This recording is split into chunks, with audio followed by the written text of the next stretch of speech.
Welcome to this week's episode of the Blueprint Podcast. I'm your host, Chris Thomas. I'm here with my co-host, Josh Lough. Low down deals, come on. Yep, Low Down Deals, front row, Josh Lough. Yep. You know him as many things. But so today's guest is a young guy that's up and coming in this Ohio Valley. And some of you may know him. If you don't know him, you're about to. The guy's got probably more energy than anyone we've had on this show yet. But you know, we're talking about from being broken to built, faith, fitness, and purpose. You know, this is where we discover God's design for every area of our life. Faith, family, business, leadership, purpose. We talk about it all right here. So today, you know, we're talking about something that many people overlook, and even many Christians overlook, your body. Your body matters. And, you know, Scripture tells us that our bodies are temples of the Holy Spirit. Right. Yet so many of us separate our spiritual health from our physical health. So today's guest, he has lived both sides of that reality. Riley Watkins went from an overweight kid struggling with confidence to become one of West Virginia's most decorated high school football players. He found Christ as a teenager. He battled through seasons of success and failure, lost over 60 pounds after football, and has now helped more than 100 men transform their lives through fitness, discipline, and accountability. But this isn't just a conversation about losing weight. It's about identity. It's about discipline. It's about leadership. And ultimately, it's about how following Christ can change everything. So let's jump into it. Riley Watkins, man, what is up? What's going on, man? So happy to be here, dude. I appreciate the introduction. Hopefully, I'll be able to live up to that. Yeah, that was good, Chris. Yeah. Flip this table over right now. Yeah, I mean, we might have to, but like, Riley, you're a young guy, right? I mean, how old are you? Just 22 last month. 22, man. You might be the youngest guest we've had too, right? I say so. I mean, he's probably pushing it, but this guy's got a lot to say, and hopefully a lot of people are going to take a lot of different things from it. But let's jump in. Riley, you know, take us back to your childhood. Yeah. So who was Riley Watkins before football, before fitness? Yeah, so originally I was born in Morgantown, you know, back in 2004, so 22 years ago. And then when I was in third grade, we actually moved up to Wheeling, went to Woodsdale, and then it was actually around this time when I was at Woodsdale in third grade when I was homeschooled that I wanted to play flag football. Like I was always kind of athletic when I was younger, but I never played sports. When I was in third grade, homeschooled, I was kind of overweight. All I did was play video games, and I went in the YMCA flag football league. We were the blue team. And I wanted to play running backs. I saw videos online. I was like, I want to run the ball. They put me at center. Was not happy that I was at center. And I came to my mom and I was really upset because I was like, I had this vision, right, of playing running back. And I was like, you're the center. It wasn't because I was the best center. It was because I was kind of the fat kid.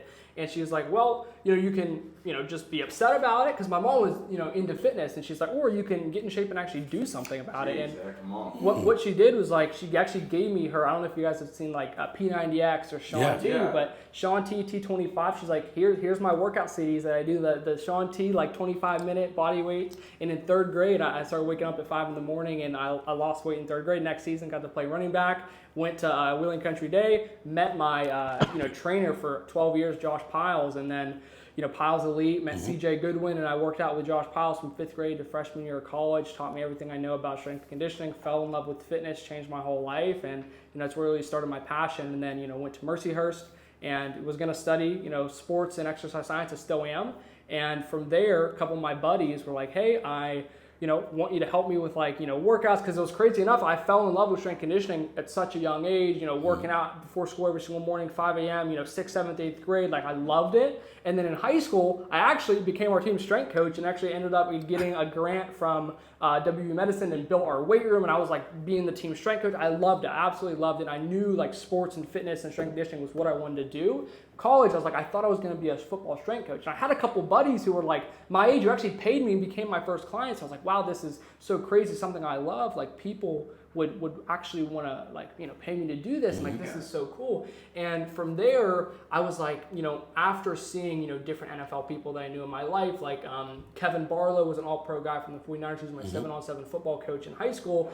talking to him and then seeing CJ Goodwin, such an amazing mentor in my life, yeah. speaking to him and actually looking at the trajectory I have for my life, I'm like, obviously, you want to have huge goals, but for me, when you look at the effort and the time and the sacrifice I'm putting in, I'm 5'6" white dude, like I'm not the most athletically buff person in the whole world, and when I look at the effort that I was putting in with football, I was like, I believe that my effort would be better served, in helping people with their fitness and running my business. So I decided to come home and try to figure out, like, do I want to do this, try to do this? And I actually kind of fell off of that. I was like, because I didn't know how to run a business. I'm like, I want to do strength conditioning, but like, I don't know if I want to do fitness. And then in that process, coming home, kind of lost my own identity after a little bit because, you're an all-star athlete and you come back, you're like, you have no football. And I actually ended up putting on 61 pounds. And then I was like, you know what, like, if I want to actually be somebody that's going to lead others to take care of their own health and fitness, whether they were athletes or whether it was general fitness, like I need to take care of myself. And I went from, 60 pounds overweight to the best shape my entire life. And it was in that process that my friend Trey, a teammate from high school, was like, dude, same thing happened to me after football, gained weight, like help me. And I helped Trey get in the best shape of his life. And he actually said the words to me. He said, dude, you changed my whole life. Nobody's ever told me that. My whole life, nobody's ever told me the words, you changed my life. And when he said that, I was like, this is what I want to do. Yes. From there, he was my first client. We had our first podcast on my YouTube right now, and from there, just was like, I will become the best in the world at this. And that's we impact people daily, and sometimes we don't ever know it unless you're really opening your eyes to look for it. Yeah. So you were once the overweight kid, low confidence, and what did that teach you about identity? You talked about identity briefly in there, so yeah, and I really think that the biggest thing is like, it was not something I necessarily, because like the last time I was overweight before, this time a couple of years ago, I was in like third grade. So I wasn't like dating, I wasn't like presenting in front of people, but my whole life as an athlete, I was always like in love with fitness, and it never was something that I was like conscious about. I just always like was super confident because I was in super good shape, but then losing it, like it taught me so much just about the day-to-day life of your confidence. Like when you can just show up. It's like trying to have to teach yourself how to walk again. You didn't have. Football wasn't your identity at that time. Totally. You had to be like, man, what do I do now? 100%. I know how to work out. I know how to crawl, but I got to walk again. 100%. And actually, when you look at you guys as salespeople, and you talk to people, present to people, like if you can lead yourself, like I think leadership is really just setting the example. And if you can set that amazing example for yourself, like I take care of myself physically, mentally, and I'm just like my best self, it really does bleed over to like the way that you speak and present and interact with people. And for me, it just taught me such a lesson of like, if you can just set the example for yourself, like a lot of times, a lot of the other things can fall into place because you have those lessons from sports or fitness. It's just like, I can't look at myself in the mirror and not say I'm not my best. Mm-hmm. Amen. So we'll talk about, growing up, playing football was such a big part of your life. 3-time All-State, right? Defensive Player of the Year, team captain, state champion. You played college football. And, what was the greatest lesson that football gave you that had nothing to do with football? Your best doesn't matter. Yeah. Because you can try your best and do as much as you can possibly do. I'm trying so hard. I'm studying film, doing all these things, but you know what I mean? If somebody's better than you, they deserve to start. And that's what it taught me. It's like your effort, not only you have to give your best, but your best has to match what's actually required to be the best, to succeed and be number one. Like you guys, I'm sure there's realtors or there's salespeople, they can try, but if you're not actually doing the right things to do what's required to help people make their purchases or whatever it is, then you're not going to be number one. And I think that's what it taught me is like I can study the film and do all the workouts and do all the things, but I had a couple friends, my friend Trey Hawkins or Torrance Walker, I mean, these guys were just so athletically blessed and gifted. I'm like, my effort, like I'm not going to be able to run 4.2. You know what I mean? And so I think it just taught me a lot about like, the vehicle in which you're trying your best in, you have to be able to, if you want to be number one, like your best isn't going to ensure that you're number one. Like doing what's required to be better than the other 99 is what's going to get you to be the one. You know? Yeah, that's good, man. Yeah. So good. This is making me want to get back on my Facebook Messenger and actually message him back. Let's go. After this, you guys are going to be in the program. Yeah. I'd literally get on here right now where see where Riley reached out to me and I didn't reach out back. Yep, for sure. After this, I knew it was set in design. I was like, Chris, we got to get him on here. So. Oh yeah, for sure. I mean, he's just such a good young guy that's just bringing a lot, to this valley. And I didn't know him actually through football. I played football at Park. I graduated in 2010. Oh, cool. Played with like Richard Hall and everybody. But actually, I knew you from just social media and you working out, and then like just your post. I don't even know how we connected on Facebook. Yeah. I got to meet this guy. Well, I met him actually through a political event that was going on with one of my friends that were running, and here's this young baby-faced, like kid coming up and just, running for office but man, he's contagious. Yeah. Like he's got a, Contagious, yeah. like you want to be around him. The energy he brings, it's the kind of stuff you want to get around. For sure. Thank you. So let's talk about your faith a little Yeah. bit, right? And so you were baptized at 17, Yes. right? Gave your life to Christ. Yes. Tell us, how did that decision come along at 17 years old? Yeah, so I was never, religious growing up. My Right. parents were like, we didn't really go to church every Sunday, and like obviously here and there, like you'll say things like I believe in God. When I was in middle school, obviously you'll say this, but it wasn't like a deep faith and like I believe Jesus Christ is God and like I'm gonna go to heaven. It was more just like I guess you could call it more performative. People say I'm Christians, but they don't actually walk the walk. They just talk the talk. And for me, going to Central was probably the best decision I've made today. Probably one of the most impactful decisions because for me, I was actually getting into a lot of trouble when I was in middle school, hanging around the wrong crowd. And my dad actually was like we're gonna send you guys to a place where like you're gonna be around the right people. And they felt like Central was that place. And for me, the biggest thing that sold me is like, you walk into Central and you see, walls of championships, and that's what sold me. But actually the better, piece of that was going there and having religion class. You get to sit in class and learn about who is Jesus, who is God. He's not some person you just see online, or you post a Bible quote, or you write a Bible quote on your cleats, right? Yeah. That's not what it is. And you actually learn about like who Jesus Christ was, what he did, the sacrifice he made. And from there, I'm somebody that's pretty, I guess you could call it speculative. And I had my religion teacher, Brian Pooley at Wheeling Central, and then, Mr. Jones at Wheeling Central, Miss Rudo at Wheeling Central, and Mike Young at Wheeling Central. And you're praying before games, you're praying, before practices, and you're in class learning, like, who is Jesus? And I'm like asking questions and trying to like prove the guy wrong. And I'm like, what about this? What about this? What about that? Yeah, Why did he actually have to die? Why did he actually have to die? Like, what about this? Because for me, I want to know all the information. I'm like, well, how?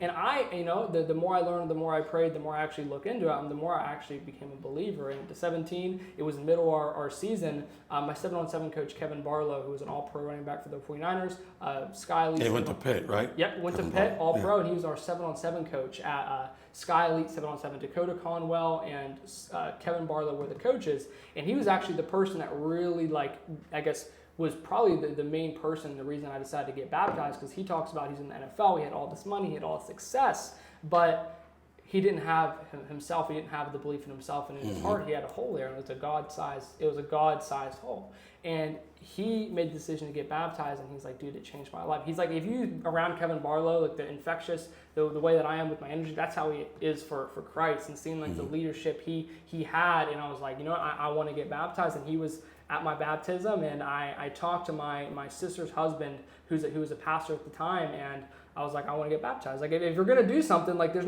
not going to be performative. Like, it was me, my family, that's it. So let's go. I'm making a decision. And First Christian Church in Martins Ferry, Justin Hill, guy that I knew growing up, and he's a great person. He was there. He has a video of me getting baptized. He took the video, and I accepted Jesus Christ as my Lord and Savior, baptized, and after that, it was the best decision I ever made. And anybody who's been baptized not as a young person, like as a baby, like for me, that's a sprinkle though. That's not a It was a decision. submersion. For me, when I talk to everybody, it's like the feeling you have when you come up. You can't replicate that, and it's not a feeling of like, oh, I'm baptized now. It's just like, it's not I'm afraid of what happens if I don't fall. It's like I have such a pull towards love for Christ, rather than I have a pull away from I don't want to go to. Like, it was like I can't describe it. I can't put it in words. But anybody who's been baptized, you was able to make that decision though for yourself. That's an important thing for baptisms. Obviously, you see young kids doing it. But like, if they don't make the decision, if you don't make the decision for yourself, is it even really a real thing? But and after that, my little brother got baptized. Amen. My friend Mario got baptized, and I was there for both of them. And seeing me do that and have an outward display of my faith, like I personally, got to other people that I know in my life. Amen. They're like, you set that example. They're like, you did. I'm gonna do it. You're an all-in kind of guy, aren't you? Yeah. You see the hunger or not. Yeah, he's all in. Yeah. So you're running a successful business, Watkins Coaching, Yep. and how do you keep Christ at the center of that with being, busy and being successful? You're seeing a lot of people. You're talking to a lot of people. How do you, whether it will display it or how do you sneak in a little cracker every once in a while? Like talking about Jesus, or like how do you how do you do it? Yeah, it's just the way I live my life every day. Like for me, right. business starts with the first time I speak with you and I shoot you a message on Facebook, like, hey, what's going on? Like I think that first expectation is when the entire customer journey starts. It's when the entire, like that, the expectations you set. If you fill out my form within 60 seconds, you're going to get a call. Hey, I saw you were interested. Like, how can I please, and here's the word, how can I help serve you? Like, how can I actually help you? And I think just leading with that frame of like, I want to help this person. It's not, the goal isn't get someone to buy and sign up. If I can do my job to really try to understand this person and help them, maybe make a decision that they have concerns or fears and provide proof. How can I have such a big stack of undeniable proof that it would be so unlikely somebody wouldn't believe it would work for them? Like here, how can I help? How can I serve? And just having that, the same drive I have for football, how can I have that drive and just like, listen, you are gonna succeed with us. Like there's no way you don't succeed. And having that just level of commitment to people and wanting to see people succeed, I feel like that, just having that level of commitment is how I at least display my faith of like, if you're going to believe in Jesus Christ, like you need to be aggressive. Like, no, like this, like I believe you will be better off if you believe in Christ. Like this or that, it's one way or no way. Yeah, there's no middle of the road, right? It's you can't be lukewarm. And it's the difference between, I think, belief and certainty. Like I'm certain. It's not like it's like how much. Like I know it's like I'm certain. Yeah. But like many entrepreneurs and business people, I mean, they struggle because success starts slowly replacing their dependence on God. Yeah. Because we ask for things. Once we're given it, then we kind of drift. We're good. We got it, and we stop following that dependence on what He provides to us, and we start thinking, well, now we can do this on our own. Yeah. Really, we're not good enough. So, we'll talk about you were fit, you were an athlete, and but after football, you gained more than 60 pounds. Yes. What happened? So I would say the number one thing that was the transition from being an athlete to not an athlete is, when you're an athlete, you're doing so much activity. You're going to football practice, you're lifting weights. And for me, I wasn't as, dialed in on the diet. So for me, it never really stopped training, but it was like I was just not tracking my food. I wasn't as clean in what I was eating. As an athlete, you actually probably need to eat not necessarily as clean because you need extra calories. If you're going to go to the dining hall, like you're probably able to get away with some cookies, some ice cream because you're burning 6,000 calories a day. Mm-hmm. But when you're not an athlete, you really have to be dialed in on like tracking what you're eating, making sure you're eating the right things, having the right structure in your day. And for me, it was a really big lesson to be able to actually have to learn like, okay, I need to track my food, see what I'm eating, and really understand like caloric intake, proper supplementation, like sleep, different things like that. And I think that was the biggest change for me, gaining 61 pounds and losing 61 pounds. For me, it was really just like really getting dialed in on my nutrition, but I'd already had that base of knowledge. It was really just like, okay, make sure the nutrition's dialed in consistently over time, get to that desired body fat. But a lot of times when people start, it's like they have to learn the training and nutrition, and then they have that, and then they see stuff online like, do I do this and do I do that? It's like, do I do real estate? Do I do car sales? Do I do insurance? It's like you gotta pick a strategy. You're just reaching. For me, I'm certain I knew it worked. I just need to actually apply it. And I think that was really the thing for me that allowed me to just lose the weight. It's really just as math. But to answer your question, just nutrition. Was that season more difficult mentally or physically? Yeah, but so physically it really had no actual health difficulties. But I think the biggest thing for me that I saw was gaining weight, and then your favorite clothes stop fitting, and then you necessarily kind of maybe see a photo of yourself in a group photo. You're not necessarily proud of that, and you're used to having six-pack ripped, and you know what I mean. And then you go to having maybe love handles, maybe have a little bit of a gut. And for me, it was really difficult. And I think for me, it was just like I was like, this ain't my standard, dude. Like my standard ain't love handles in a gut. It's six-pack, top of the game. Let's go. Yeah. And it's not necessarily that it's somebody who doesn't have that. They have a low standard. Just for me, I can achieve it, so why don't I? So you didn't just wake up one day and be like, I'm going to get back to There was this. Actually a moment I had. It was when I was on vacation with girls at the time, and I remember we had a day where we was eating terrible food, and I remember I had clothes that I brought, and these clothes didn't fit anymore. It was my favorite outfit, and it didn't fit. And I was walking around kind of sucking in my stomach all that day, and I went and I looked at myself in the mirror on vacation. I was like, I had love handles a gut. I took a photo of myself, and that was the photo. If you look at my Instagram before and after, that photo on the left was the photo I took, and that photo is my lock screen every single day until I was back. So that was my next question, but you might already hit it. When my next question was, wait, what moment did you say I refuse to stay here? right there, Right. that moment. And that was it, right? Yeah. That was the turning point. When the pain of change is less than the pain of staying the same. Than change. Yeah. Oh, that's good. So building, Watkins coaching. Yes. You lost 61 pounds yourself Yes. before you started coaching others. Yes. Why is it important to experience a transformation before being able to teach it? Yeah, I think everybody that has, I don't know, the way that you guys got into sales or Jesus or anything in your life, I feel like if you really want to be the number one at something, you have to have a transformational experience, because at the end of the day, like when things are slow or when maybe a customer says something, you have to have a deep rooted belief. And it's like, I believe at the core of my soul in this. And I think for me, having transformation at a young age and seeing the transformation of putting in the work as a young kid, going from an overweight young kid to a really good athlete, that transformation, then being able to, in high school, learn about strength and conditioning to transform my teammates and get them, then go into their house and waking them up out of bed. No, we're going to the field, we're going to run, we're going to go play 7-on-7, we're going to do this every single day. We're like, if we're going to be champions, like that's our standard. And then also going to college and learning about the actual science of nutrition and training, and then gaining weight and then transforming my own lives, and then having another person ask to help me, and then hearing the words, "You changed my life," like that for me has just been huge. It's deep. Like there's no way. Like no, it works. Like I've seen what can happen. You know what I mean? That's really the base of it. So that's a big thing I've been studying right now. In leadership, and a big thing for me is the book of Nehemiah. Yeah. And it's the ultimate book on leadership. Yeah. Anybody, CEOs. Military generals, they have studied the book of Nehemiah in the Bible. And, for those that don't know, Nehemiah is favored by the king, and he allows him to go, back to his home. Like, and this is, he's looking sad, and this is stuff that would get you killed right there. So the king lets him go back, but Nehemiah has to build the people before he can rebuild the walls. So you can have an idea, and you can want to do things, but do you have the vision? Yeah. And Nehemiah had a vision placed on him, and so that's the difference in like how I approach things.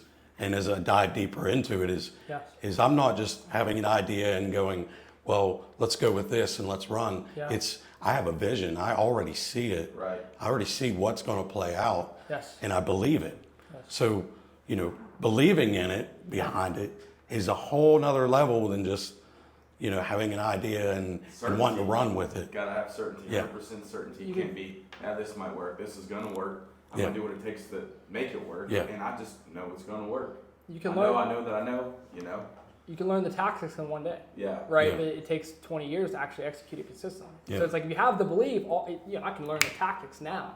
And then after I know what to do, I have the belief. It's like, okay, I'll become number one. I'll become number one. I'll turn you onto a book I'm actually listening to right now. It's Andy Stanley, which I know you may be familiar with. I know Josh is, but it's called Visioneering. Nice. And it's phenomenal, and it's so based on Nehemiah. Yes. And and even if you look at athletes that we talked briefly, people can say, well, LeBron James is the greatest basketball player. Yes. Well, maybe so, points wise, things like that. But the killer instinct you've seen out of guys like Michael Jordan, Kobe, Larry Bird, like they were in the gym at 3 a.m, and they wanted to rip your heart out. It wasn't just winning championships and everything. It was striving to be the best, the vision they had for it. Yes.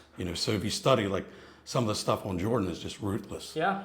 I mean, he was like probably the worst trash talker there was. But so going back is you coach ambitious men right now, and let's tell us the biggest lies that men believe about their health. That they don't need to be in shape. I think a lot of times, I think the biggest one is, especially if you have somebody who's super successful in every other area of their life, it's like, I don't need to be in shape. I don't need to look good. It's like, well, like if you can, be in great shape, why don't you? And I think a lot, like it's really like, I think at the end of the day, like nobody actually like is trying and loses. Like losing is a slow erosion of your standards. And I think really it's just like over time people like let things slip or they try to rationalize with themselves. It's not important. We get comfortable. 100%. And I really think it's like, it's either, I don't need to be in shape, I don't want to, or I know what to do, I'm just not doing it. It's like at the end of the day, like you don't know. You know what I mean? I think it's at the end of the day, like if you truly knew exactly how to be in shape inside your busy schedule, and you really understood exactly how to do it, like who would just choose not to be healthy and be in great shape. Like nobody actually choose that. It's just like you have to know the structure, and then I really think it's just like you actually have to want to be your best. Like, yeah. So most people, I mean, they know what to do, but why don't they do it? I think a lot of times people probably know like a general idea, but I think the actual specifics of it is like, I need to eat salad or do keto or do that. It's like, if you actually look at like the specifics of what do you do, it's like you just need to be in with a certain calorie range. You have to eat, of the calories you do consume, have this ratio of macronutrients, strength train a couple of days a week, maybe get some more steps. It's like very, very simple stuff, but I think a lot of times people, it's like, you know, all or nothing people like CEOs or big time, you know what I mean, sales guys like you, like, or both of you guys, it's like, you know, they're like, I need to do fasting and keto and go all balls to the wall. And it's like, really, unless you're going to do it every day for the rest of your life, like, don't start. And I really think it's like, if you can't do it within every 24 hours that you have, it's not worth starting. And I really think that's the biggest change that I make with the people in my program is like, they probably have an idea of like, what are some healthy things, or like, I need to go to the gym, but it's really just about helping them inside their lives. If you are a sales guy, or you're a CEO, or you are a military guy, we have many active duty people in the program right now.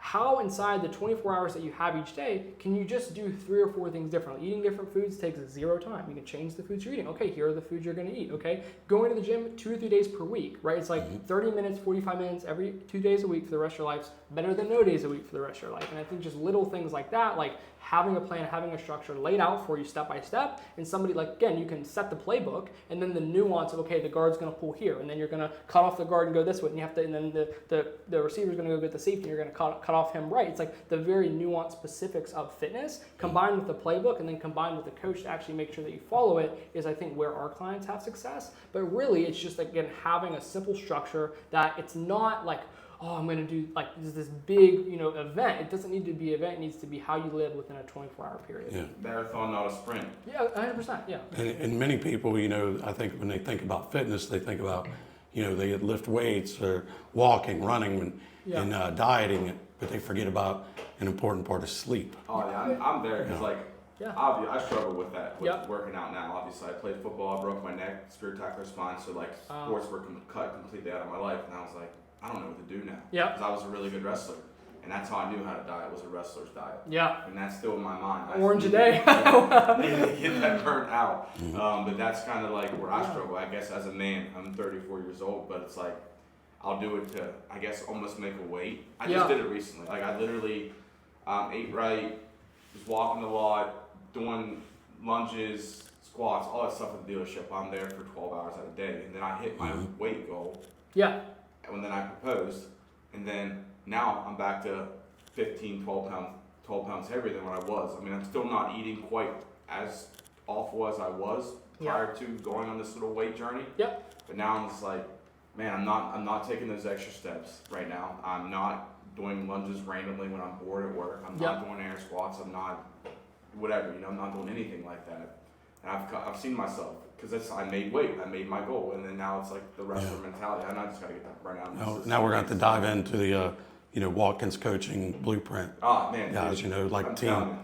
We're going to have to team up. This was all God. Like you said, give me a list, Chris. And I said, first one was Riles. Yeah, for sure. And then I was like, I know why. God, I just felt like the Lord was smoothing everything out. So appreciate you being here for real, man. Thank you for having me. Let's keep it going. So, you know, you're young, but like you've coached over 100 clients already. Yep. What's one transformation story that you can tell us that just sticks with you? Oh man, all of them. Yeah, like I mean, if you go to my YouTube, like right now we have I think 10 interviews up. We're gonna have like 3 within the next month. Every single client has like an awesome transformation. I call them like baller transformations. Like I'll usually do like an interview, kind of like we're doing right now. Like tell your story. Like we got one guy right now. We're actually gonna work out with him later today. He's in town, but he's an active duty military E5 sergeant in the Air Force. Kai Schultz. He's a local guy. Went to Park, but he's active duty military.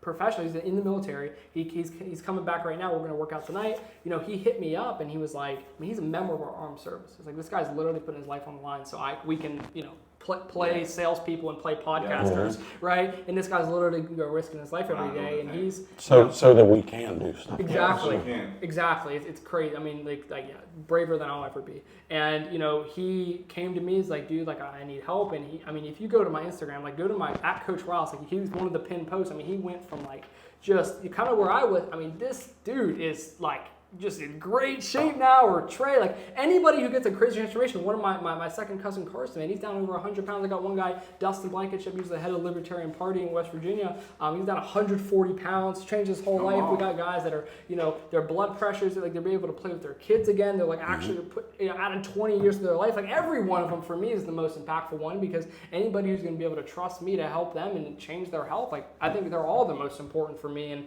I every single one to me is the most important. I don't know. None greater than the other. They're all the because the person that you're working with, it is the most important. Everyone matters. Themselves with their health. It's all. That's a good coach right there. Yeah. When everybody matters, like you know, that's so. Do you think the physical discipline, helps play a part in the spiritual discipline?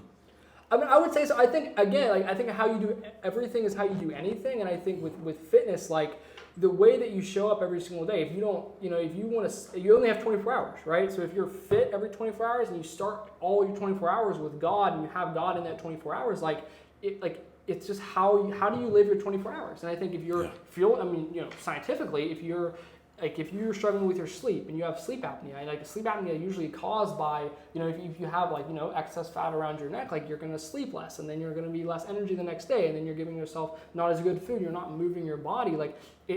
I say it's like you have compounding with positive, like with money, you compound it, it grows, but it's like you also have negative compounding with debt. It's like you have compounding with your fitness in the positive way, but you also have compounding in the negative with the other end of the fitness spectrum. It's like if you're doing everything wrong and you're smoking and you're drinking, nothing wrong with that, but it's like if all you're doing is unhealthy habits, it does have a negative effect. Like you can't tell me that somebody who's really struggling with their health is going to outperform the guy who wakes up, prays, he's got a workout, he's taking care of his body, fueling himself, and he's got his sons and daughters, and they're working out with him. It's like the reason I'm in shape is because my mom got me in shape, and she set the example.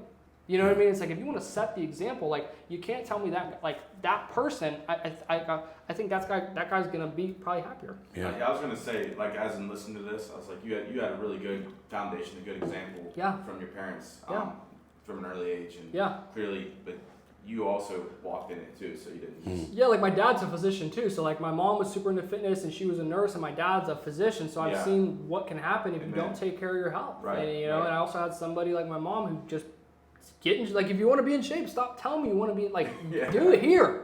That's awesome. That's so, that. I'm sitting here, thinking about you talking about 24 hours, and we have our producer Mason Goddard, and I know Mason's had you on his podcast as well. Mason's a man of many talents, and the GOAT. He runs this podcast. He makes it possible. He has Valley Visuals Photography. He's out there shooting drone work. He's shooting weddings. He's, but I was sitting here thinking, you're talking about 24 hours, and all I can think is Mason's probably thinking the same thing I am about, how about this guy if we teach him about many days, right? I think Riley knows a little bit about Milet. Yeah. So Ed Milet talks about, the 24-hour day, which is so archaic, right? I lived 3 days in a row. I got 12. Yes, that's so if you break it into many days, where I have 6 a.m. to noon is my first day, noon to 6 is my second day. I love that. So if I'm doing this much in this day, and I'm timesing it by 3, I'm beating you in everything. Yes. Because I have 3 times the days as you, and I love that. So, let's switch gears. This year you ran for the West Virginia House of Delegates. I did. And what inspired that decision? Where did that come from? Yeah, so when I came home from Mercyhurst and I came home to transfer to West Liberty, there was a period where I didn't know if I wanted to study exercise science. I was gonna planning on maybe going to law school, and I actually interned for Bill Flanagan, whose wife is actually an anesthesia partner with my dad. That's how I He's new Supreme Court justice. Yep, he just got sworn in, and his partner, George Sidropoulos, best trial attorney I think in America, I actually interned at their law firm, and it was so cool learning. And George is the way I am with fitness, that dude's an A-player, savage lawyer for his clients. Best guy around. Those guys.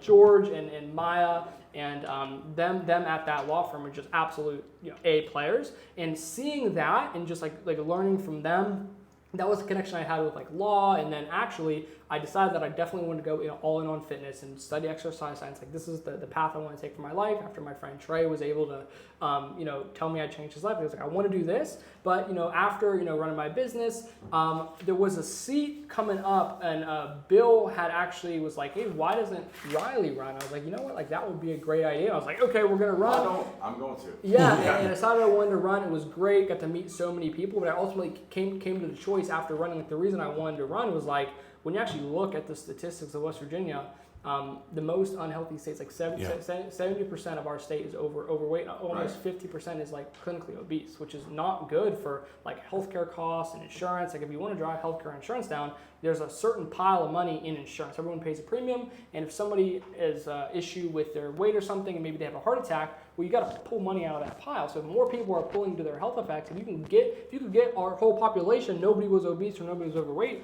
guarantee it would be way less premiums, like costs would go down. And you actually look at drug addiction, mental health, like highest rates of opioid addiction. So it's like for me, I actually ran on an issue that was I think is a bipartisan issue, which is like I want people to be healthy. You know what I mean? You see RFK Make America Healthy Again. I'm like I think that's a great, like I want our state to be healthy and fit, and nobody on any side of the aisle can argue that. And for me, I guess leaning on my faith as well. Like I'm a Christian. I'm personally sober. Like I'm big into fitness. Like I think that's a message that everybody can get behind. And for me, like I was like I definitely want to do it. But being in school running a business, like it ultimately came to the choice where I was like, I absolutely love this message. I believe in this message, but I believe my effort and my 24 hours of my day are going to be better served right now, finishing my degree, continuing to run my business, and then revisiting that at a time where I believe that I can not just be trying to run, but also trying to do 10 other things. It's like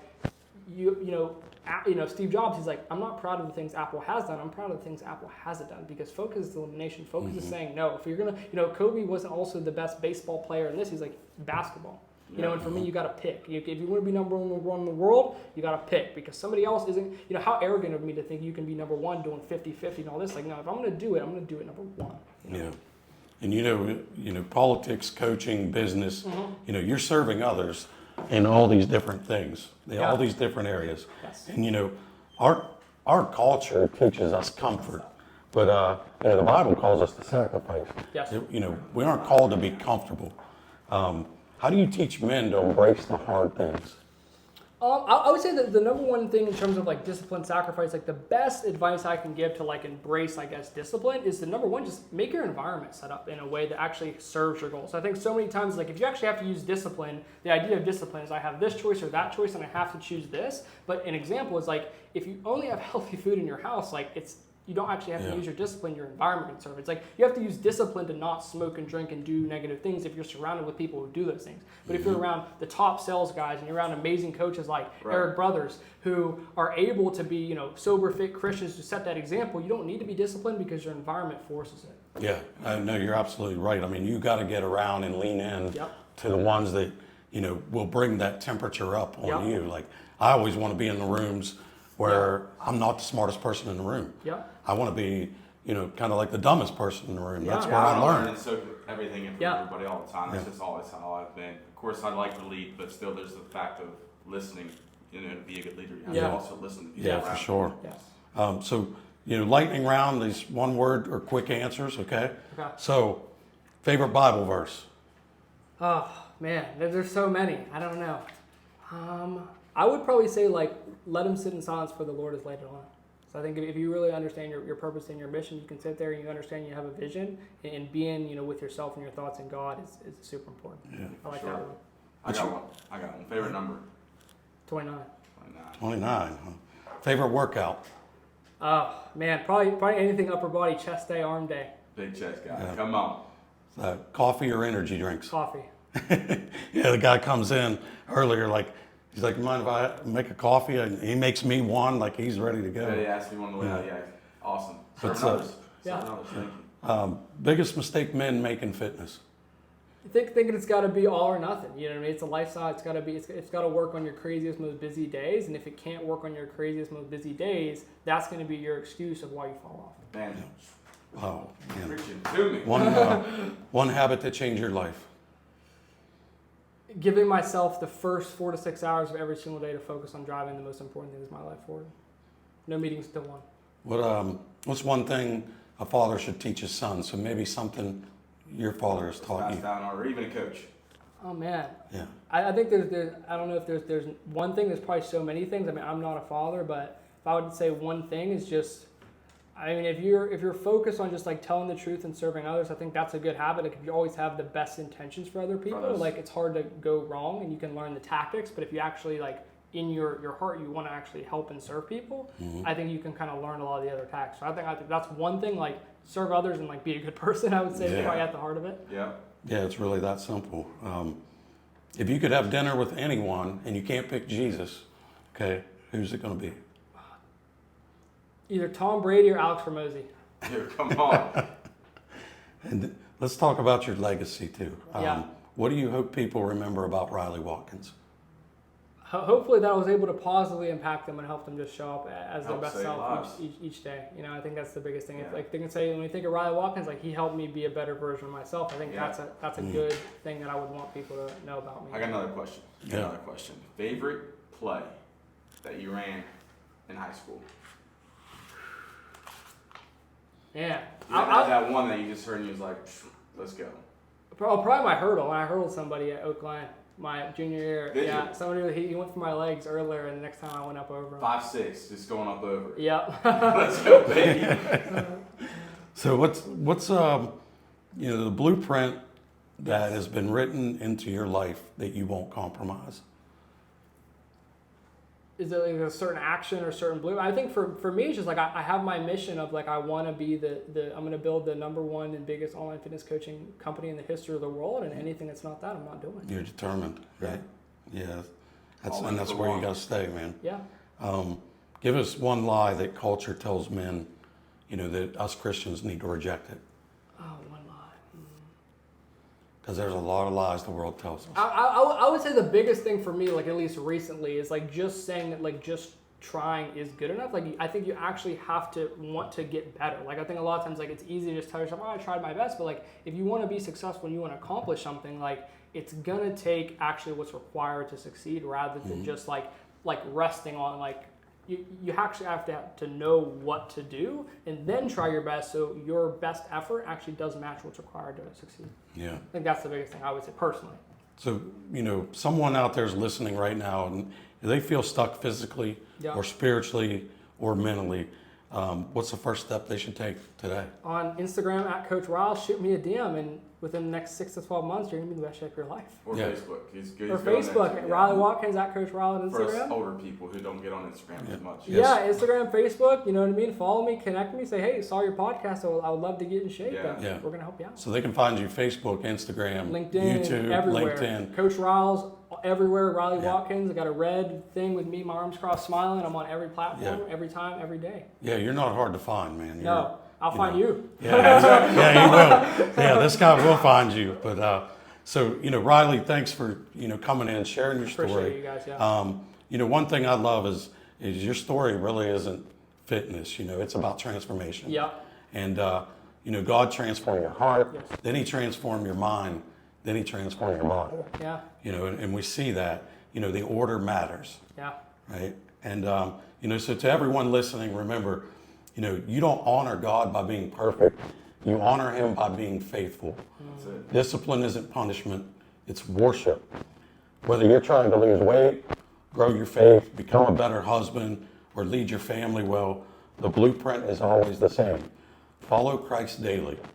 Be disciplined in the small things, trust God's process, and watch Him build something far greater than you could ever build on your own. So we'll see you next time on The Blueprint. Riley, we thank you. You got any parting words before you leave? If you're looking for a house, go hang out with Chris Thomas. If you're looking for a car, go hang out with Lough Down Deals. Yeah. Come on. Yeah, so 3 guys right here. We're gonna get you a house, car, and build you, Let's go. build you back spiritually and physically and all. Sure. Get around us, and we're gonna make it happen. Come Let's on. go. Hey, I love you. God loves you more. Come on. Thank you. See you. That was awesome, guys. Nice, That was Riley. great. It's good stuff, man. Yeah. That'll be good. I'll be able to